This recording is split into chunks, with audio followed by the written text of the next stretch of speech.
Mesdames et messieurs, bonjour. Bienvenue dans cette causerie débat axée sur la question de vaccination contre la COVID-19, une initiative de JDH, l'Organisation de développement canadienne,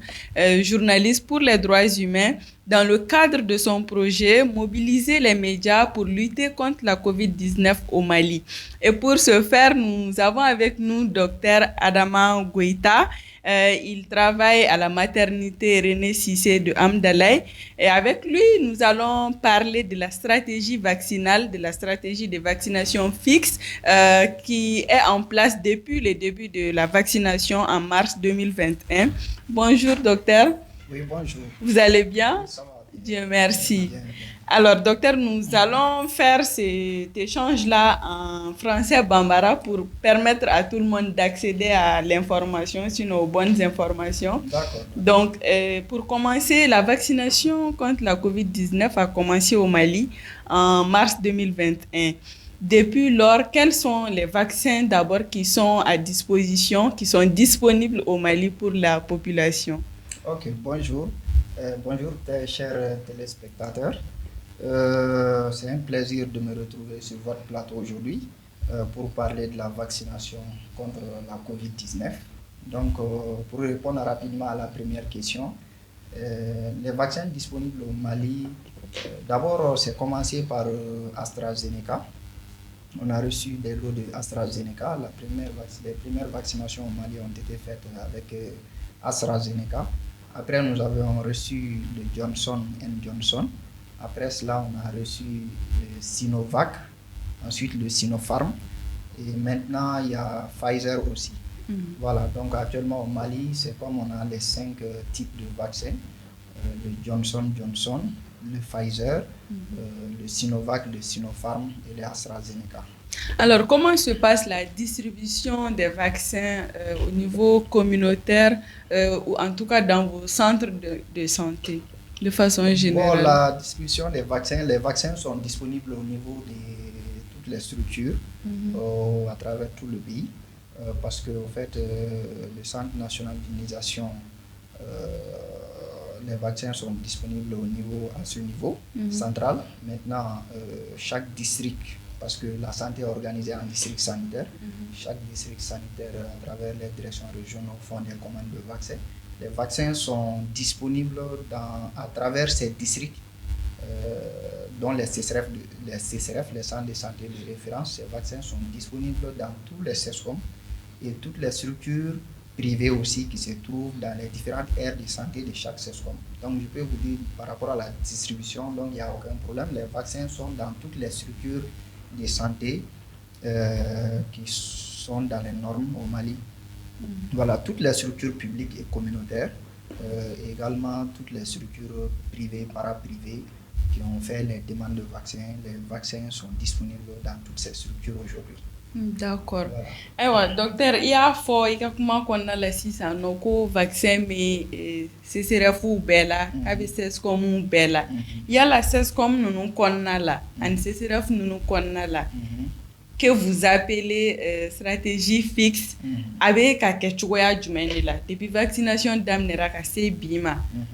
Mɔgɔw bɛ vaccin la sɔrɔ cogo di dɔgɔtɔrɔso ninnu kɔnɔna la? Ok, donc n'a fila an ka dɔɔni fɔ tudunkan na d'abord k'a fɔ ko an bɛ foli kɛ bɛɛ lajɛlen mɔgɔw kan ka su ni wagati in na an bɔra ka kuma min fɔ sisan c'est que vaccin an bɛ kan ka kuma furaji kan furaji min bɛ di walasa ka coronavirus kunbɛn c'est surtout ça donc furaji min bɛ coronavirus kunbɛn i ka ɲininkali fɔlɔ kɛla ko suguya joli bɛ an bolo ni wagati in na Mali la an ye furaji suguya 5 sɔrɔ an y'a daminɛ furaji fɔlɔfɔlɔ minnu nana o ye AstraZeneca ye o tɛmɛnen kɔfɛ Johnson & Johnson o fana sɔrɔla o tɛmɛnen kɔfɛ an ye suguya wɛrɛw sɔrɔ n'o ye Sinovac ani Sinopharm donc o fana tɛmɛnen kɔfɛ an ye Pfizer fana sɔrɔ. Donc ɲininkali min dar'o kan o yɛrɛ k'a fɔ mɔgɔw bɛ vaccin ninnu lasɔrɔ cogoya jumɛn na sigidaw la? Voilà, mɔgɔw bɛ vaccin ninnu lasɔrɔ j'ai dit que o b'a lasɔrɔ dɔgɔtɔrɔso bɛɛ la dɔgɔtɔrɔso misɛnnin fara dɔgɔtɔrɔso kumaba kan site de vaccination vaccination kɛyɔrɔ boloci kɛyɔrɔ bi dɔgɔtɔrɔso ninnu bɛɛ kɔnɔ donc boloci denmisɛnninw ka boloci yɛrɛ bɛ kɛ yɔrɔ o yɔrɔ a kɛla de telle sorte que coronavirus boloci a fura boloci ka se ka kɛ o dɔgɔtɔrɔso bɛɛ la boloci bɛ kɛ dɔgɔtɔrɔso fɛn fɛn na ka daminɛ an ka dɔgɔtɔrɔsobaw hôpitaliw CSRF fo ka se CSCOM ma hali dɔgɔtɔrɔso privé hali dɔgɔtɔrɔso privé coronavirus boloci vaccin a bɛ nin dɔgɔtɔrɔso bɛɛ la ka fara kan a b'a bɛɛ la fu fana voilà donc jamana ye quand même furaji in bila c'est disponible a bɛ bɛɛ lajɛlen sagoya la voilà. D'accord mais samiya daminɛli ni sisan cɛ parce que stratégie kura bilalen sen kan mɔgɔw tun bɛ taga vaccin sɔrɔ sigidaw yɛrɛ la ka sɔrɔ hali u ma dɔgɔtɔrɔso la sɔrɔ o kɛra impact sugu jumɛn ye aw kan aw minnu sigilen don ni vaccin ye dɔgɔtɔrɔsow la parce que samiya fɛ a ma nɔgɔ mɔgɔw ka t'u sigi san kɔrɔ aw ka équipe yɛrɛ est-ce que mɔgɔ bɛna na yala mɔgɔ tɛna na donc est-ce que impact min kɛra a ye impact min na se aw ma a bɛ se ka dɔɔni fɔ an ɲɛna o kan. Bon donc ka min fɔ dɔrɔn jama ɲɛna a bɛ se ka min faamu ka fɔ vaccination ye fɛn ye fɛn min a labɛnnen don kosɛbɛ jamana an ka ɲɛmɔgɔw kɛlen don k'u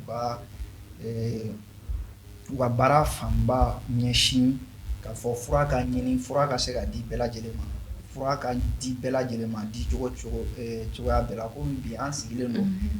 thème bɛ min kan o ye dɔgɔtɔrɔso yɛrɛ kɔnɔna na donc fura ninnu bɛ di cogo min a bɛ sɔrɔ yɔrɔ min et cetera sinon i ye kuma min fɔ k'a fɔ ko effectivement équipe wɛrɛw b'an bolo mɔgɔw b'an bolo bolocila formelenbaw b'an bolo u bɛ bɔ ka taa sigidaw kɔnɔna na jamaw bɛ yɔrɔ minnu na ka taa mɔgɔw boloci bon i y'a fɔ ni samiya bɛ yen gɛlɛya dɔw bɛ se ka don a la ka kɛ par exemple san ninnu mana wuli ou bien burusi kɔnɔna ninnu na kɔw mana fa et cetera mais disposition talen don de telle sorte que quelle que soit la situation a mana kɛ cogo o cogo walasa mɔgɔw ka se ka furaji in sɔrɔ a temps voilà mɔgɔw ka se k'a sɔrɔ wagati bɛɛ donc malgré samiya bɛ yen équipe bɛ yen a kama équipe ninnu bɛ bɔ ils sont disponibles an bɛ se k'a fɔ souvent population an bɛ accès min kan kosɛbɛ n'an bɛ boloci kumaw fɔ si vous me permettez bien sûr an bɛ accès min kan kosɛbɛ ne bɛ adresser surtout boloci yɛrɛ nafanw kan parce que an y'a jateminɛ mɔgɔw bɛ bɔ an bɛ bolocilaw bɛ bɔ parce que bolocila fɛn fɛn i b'a ye carré kɔnɔ i b'u ye jamajɛkulu yɔrɔ la i b'a sɔrɔ a bɔra dɔgɔtɔrɔso dɔ de la jamana kɛlen don ka organiser bɛɛ yɔrɔ dɔnnen don donc mɔgɔ min bɛ boloci kɛ par exemple nin quartier la e tɛ se ka t'i yɛrɛ sɔrɔ quartier wɛrɛ parce que dɔgɔtɔrɔso min b'o quartier la o mɔgɔ de bɛ o boloci kɛ maintenant mais mɔgɔw bɛ bɔ i ye min fɔ surtout samiya fɛ hali san kɔrɔ souvent u bɛ bɔ mais souvent mɔgɔ boloci ta hakɛya ka dɔgɔ o gɛlɛyabaw de bɛ se ka k'an kan maintenant o de la à chaque fois que an mana occasion sɔrɔ ka kuma aw ka nin plateau ninnu kan an minnu ye dɔgɔtɔrɔ ye an bɛ min fɔ mɔgɔw ɲɛna k'a fɔ ko coronavirus boloci ninnu fura ɲumanw de don an yɛrɛ minnu ye dɔgɔtɔrɔ ye pratiquement an boloci in daminɛna anw yɛrɛ de la après a kɛla mɔgɔ wɛrɛw la dɔɔnin dɔɔnin fo ka kɛ sisan fura sɔrɔla min bɛ mɔgɔw bɔ fura ɲuman don ka sababuya kɛ an y'a ye furakɛli coronavirus furakɛli kɔnɔna na ni coronavirus mɔgɔ hakɛya yɛrɛ fɛ k'a fɔ ko depuis furaji in donna Mali yɛrɛ kɔnɔ an y'a ye k'a fɔ caman bɔla coronavirus ka kɔlɔlɔw la an ka population kan n'an ko k'an bɛ kuma de façon générale donc o caman min bɔla coronavirus ka kɔlɔlɔw la boloci nɔ b'a la mais an objectif ye min ye ka se ka coronavirus kɛlɛ o objectif tɛ se ka sɔrɔ ni population majorité bɛɛ bolo ma ci donc an ni o dun ka jan ɲɔgɔn na ka se sisan ma caman kɛra caman tolen don kɔ k'a fɔ dɔrɔn mɔgɔw mago bɛ kunnafoni fɛn fɛn na u ka s'u ka dɔgɔtɔrɔso la i dalen don dɔgɔtɔrɔ min na s'a ma u bɛ information ɲuman di information ɲumanw bɛ yen k'a di a bɛ fɛ ka fɛn fɛn dɔ coronavirus boloci kan mais furaw don fura ninnu ka ɲi u y'u ka prévu kɛ u ye mɔgɔ caman kisi voilà donc an kɔni bɛ se ka insister o de kan sinon samiya n'a ka samiya les équipes disposition bɛɛ talen don mɔgɔw bɛ vaccin bɛ sɔrɔ kuma bɛɛ dɔgɔtɔrɔso kɔnɔ ani jama bɛ fara ɲɔgɔn kan yɔrɔ o yɔrɔ disposition talen don maintenant mɔgɔw fana ka fara an kan ka information lase jama ma walasa justement o information lase okumu kɔnɔna la fɔlɔ sensibilisation barika ka bon est-ce que c'est toujours d'actualité? Est-ce que sensibilisation bɛ ka continuer dɔgɔtɔrɔso ninnu kɔnɔna la? Bon dɔgɔtɔrɔso kɔnɔ sensibilisation bɛ kan ka kɛ an bɛ foli kɛ an ka dɛmɛbagajɛkuluw ye aw yɛrɛ b'o la presse b'o la presse bɛɛ lajɛlen ka fara dɛmɛjɛkulu bɛɛ lajɛlen kan parce que en réalité sensibilisation bɛ continuer na mɔgɔ dɔw b'an bolo an b'a f'u ma relais n'o olu c'est comme mɔgɔ dɔw talen don u bɛ dɔgɔtɔrɔ baara kɛ sigida kɔnɔ u bɛ dɔgɔtɔrɔw ka information lase sigida kɔnɔ o mɔgɔw yɛrɛ sigidala kɔnɔ mɔgɔw ka danaya b'o o mɔgɔw kan kosɛbɛ maintenant u bɛ taa u ni dɔgɔtɔrɔw bɛ baara kɛ ɲɔgɔn fɛ u bɛ information ɲuman di mɔgɔw ma gɛlɛya min bɛ mɔgɔw kan u bɛ n'o fana fɔ dɔgɔtɔrɔ o relais caman talen don u bɛ information ni mɔgɔw nana hali dɔgɔtɔrɔsow kɔnɔ u bɛ yala u bɛ information di mɔgɔw ma coronavirus kan o disposition talen don Mali fan caman fɛ donc ka fara o kan fana dɔgɔtɔrɔw yɛrɛ an yɛrɛ dɔgɔtɔrɔw consultation senfɛ an bɛ information di coronavirus bana kan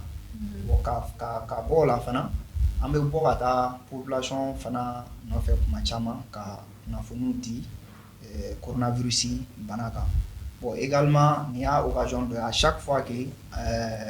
média dɔ y'an wele an bɛ an déplacer pour que ka se ka information ɲuman di mɔgɔw ma donc les informations et jamana fana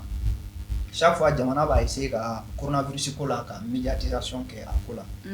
et je me souviens hali a ma mɛn kɔsɔ in na Pfizer ninnu nani ou bien deuxième dose daminɛnen Pfizer la jamana ye lancement kɛ donc a bɛ bɔ hali télévision na coronavirus boloci fɔlɔ a caman bɔra télé la ka yira mɔgɔw la donc médiatisation bɛ kan ka kɛ bon mais dɔ bɛ se ka fara kan hali bi voilà d'accord docteur Goita y'an ka wele jaabi a diyara an ye kosɛbɛ kosɛbɛ nin bɛ kɛ an ka bi baro bilalen donc an b'a yira k'a fɔ ko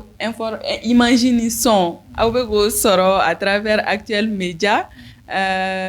nin projet in wala ni causerie débat in an b'a wele cogoya min na initiative don min bɔra JDH fan fɛ ka se Mali gouvernement ma ka se k'u dɛmɛ coronavirus kɛlɛli la cogoya min na o projet n'o tɔgɔ ko mobiliser les médias pour lutter contre la COVID-19 au Mali un projet d'ailleurs qui est financé par Affaires mondiales Canada. Donc sur ce, nous vous disons à la prochaine pour une autre séance de causerie débat. Merci.